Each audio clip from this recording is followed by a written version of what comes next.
Hello students, आज जो हम बात करेंगे वो बात करेंगे CFT की। इससे पहले हमने ये देखा कि कोऑर्डिनेशन कंपाउंड्स क्या होते हैं और VBT की लिमिटेशंस क्या हैं। VBT की लिमिटेशंस के बाद ही CFT आई। CFT का फुल फॉर्म है क्रिस्टल फील्ड थ्योरी। इसके अंदर हम मेनली जो बात करते हैं वो डी सब शेल की बात करते हैं। आप सब लोगों को मालूम ही होगा, जो डी सब शेल होती है उसके अंदर 5 डीजनरेट डी ऑर्बिटल्स होते हैं। डीजनरेट का मतलब है कि वो पांचों जो ऑर्बिटल्स हैं वो सब एक ही एनर्जी लेवल पे होते हैं। इन 5 ऑर्बिटल्स में से 2 टाइप के ऑर्बिटल्स होते हैं। एक को हम T2G बोलते हैं, दूसरे को हम EG बोलते हैं। T2G के अंदर जो ऑर्बिटल्स शामिल होते हैं वो DXY, DYZ, DYX होते हैं। और जो इन ऑर्बिटल्स की जो लोब्स होंगी वो हमेशा इन बिटवीन एक्सेस होगी। जैसे कि अगर एक एक्सेस माने और अगर हम ये दूसरी एक्सेस माने तो इन बिटवीन ये लोब्स इस तरीके से कुछ प्रेजेंट होंगे। जबकि जो दूसरे टाइप के EG ऑर्बिटल्स होते हैं उसके अंदर 2 ऑर्बिटल्स पाए जाते हैं, DX2Y2 और DZ2। इसकी जो लोब्स होंगी वो अलोंग द एक्सेस होंगी। मतलब कि अगर ये 2 एक्सेस हैं तो इसकी जो लोब्स हैं वो कुछ इस तरीके से, मतलब इनके बीच में से, लोब के बीच में से एक्सेस जा रही है। तो सबसे पहले CFT के अंदर हमने किस चीज़ की बात करी? D orbitals. डी ऑर्बिटल्स हैं वो 2 टाइप के हो गए और उसके अंदर से कौन से ऑर्बिटल किस तरीके के हैं ये बात हमने देखी। उसके बाद जो आती है वो ये है कि अगर हम डी ऑर्बिटल्स को, अगर हम ये माने कि वो यहाँ आइसोलेट हैं और वो सेंट्रल एटम के डी ऑर्बिटल्स हैं, तो वो यहाँ इस तरीके से आइसोलेट होंगे, पांचों एक ही पोजीशन पे होंगे। अगर मैं इन पांचों ऑर्बिटल्स को 5 डीजनरेट डी ऑर्बिटल्स को under the influence of symmetric field में लगाएंगे तो ये, क्योंकि पांचों पे एक ही तरह की फील्ड लगी तो ये थोड़ी सी हायर एनर्जी को ले लेंगे।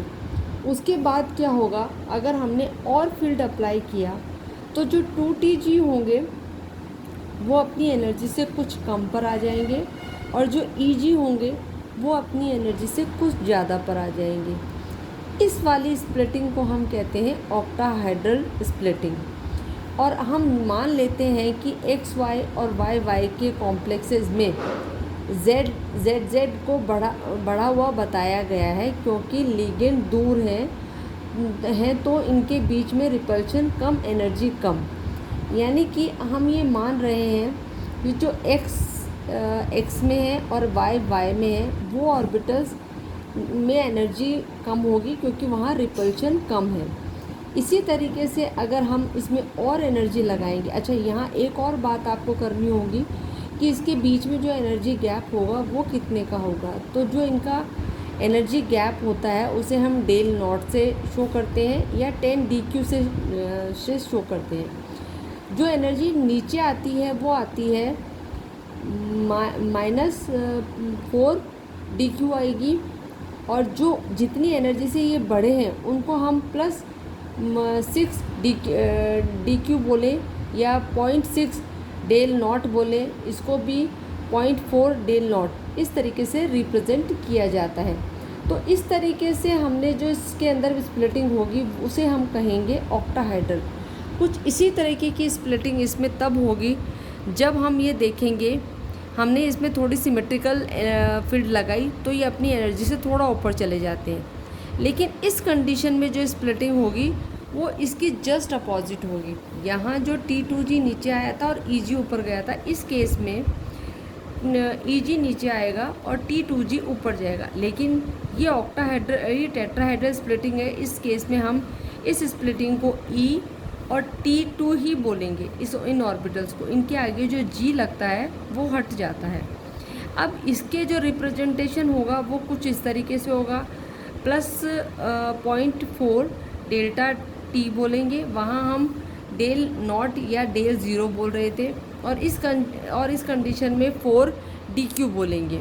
और जो नीचे आएंगे उनके एनर्जी को हम 0.6 डेल नॉट बोलेंगे, या 6 डेल डेल नॉट नहीं, डेल टी बोलेंगे, या 6 डेल टी बोलेंगे। इस तरीके से इनका पूरा टोटल रिप्रेजेंटेशन CFT में दिखाया जाता है।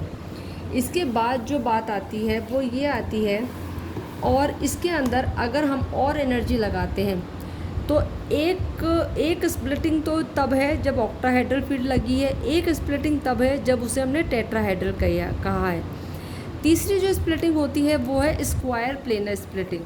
उसके अंदर क्या होता है कि जो ये ऑर्बिटल्स हैं, इन ऑर्बिटल्स में dx²y² जो ऑर्बिटल है वो अपने इस ऑर्बिटल से, इन 2 ऑर्बिटल्स यहाँ थे dx²y² और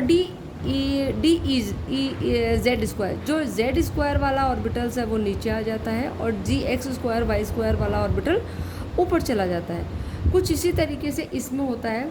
यहाँ जो 3 ऑर्बिटल्स हैं वो dx², dyz, dzx होता है। इसमें से जो xy वाला ऑर्बिटल्स होता है वो ऊपर चला जाता है, और dxz और dyz जो 2 ऑर्बिटल्स होते हैं वो नीचे आ जाते हैं। इस तरीके की स्प्लिटिंग होने के बाद इसमें फर्दर और स्प्लिटिंग होती है, और इस केस में जो dxy वाला होता है वो और ऊपर चला जाएगा और dz वाला होता है वो और नीचे आ जाएगा। मतलब अगर आप गौर से देखेंगे तो यहाँ पर dx²y² है, यहाँ जो ऑर्बिटल आया वो dxy आया। मतलब x और y के जो x के जो ऑर्बिटल्स हैं वो अपनी हायर एनर्जी ले रहे हैं। इसका मतलब उनके पास जो और लिगेंड आ रहा है वो रिपल्शन ज़्यादा दे रहा है। अगर लिगेंड ज़्यादा रिपल्शन देगा तो ऑर्बिटल्स ज़्यादा एनर्जी पर चले जाएंगे।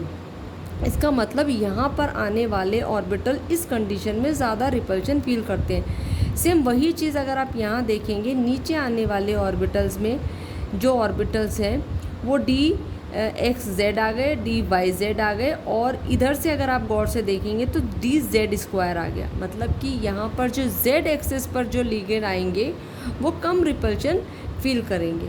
इस तरीके से इसका टोटल एक ऑर्बिटल डायग्राम बनता है।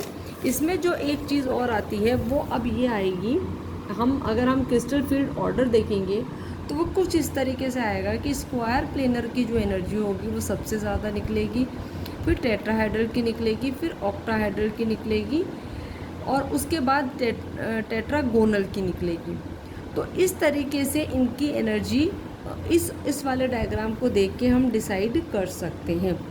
तो इसके बाद का जो डायग्राम है वो हम अब नेक्स्ट लेक्चर में डिस्कस करेंगे।